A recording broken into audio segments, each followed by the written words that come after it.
రెండు రకాలైనటువంటి అదృష్టాలు ఇవ్వాలి అనుకుంటే ఆడపిల్లగా వస్తుంది. ఒకటి, సాక్షాత్ లక్ష్మీదేవి ఇంట్లో పుట్టింది, అందుకే మగపిల్లవాడికి చేయడానికి అలంకారములు తక్కువ ఉంటాయి, ఆడపిల్లకి చేయడానికి అలంకారాలు చాలా ఎక్కువగా ఉంటాయి. ఆడపిల్ల ఇంట్లో తిరుగుతోంది అనుకోండి, లక్ష్మీదేవిది తిరిగినట్టే. ఒకటి, ఆ పిల్ల పుట్టిన వేళ, ఆ పిల్ల తిరిగిన వేళ సాక్షాత్ లక్ష్మీదేవి ఇంటికి వచ్చిందని గుర్తు. రెండు, ఆడపిల్ల పుట్టింది అంటే ఆ పిల్లని ఎక్కడికి చేరుస్తున్నారు? ఎవరో ఓ పేరున్నవాడికి కాదు ఇస్తున్నది, సాక్షాత్ నారాయణ స్వరూపాయ వరాయ. ఆ వరుడు నారాయణ స్వరూపుడు. ఇప్పుడు లక్ష్మిని నారాయణుడి పక్కకి చేర్చారు.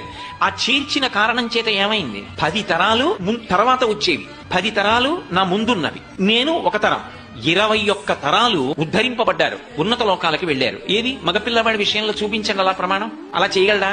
సాధ్యం కాదు. అమ్మవారు అనుగ్రహిస్తే ఆ తల్లి, వీళ్ళని నేను విశేషమైనటువంటి ఫలితము చేత సత్కరించాలనుకుంటున్నాను, నువ్వుకుంటే ఆడపిల్లగా వస్తుంది.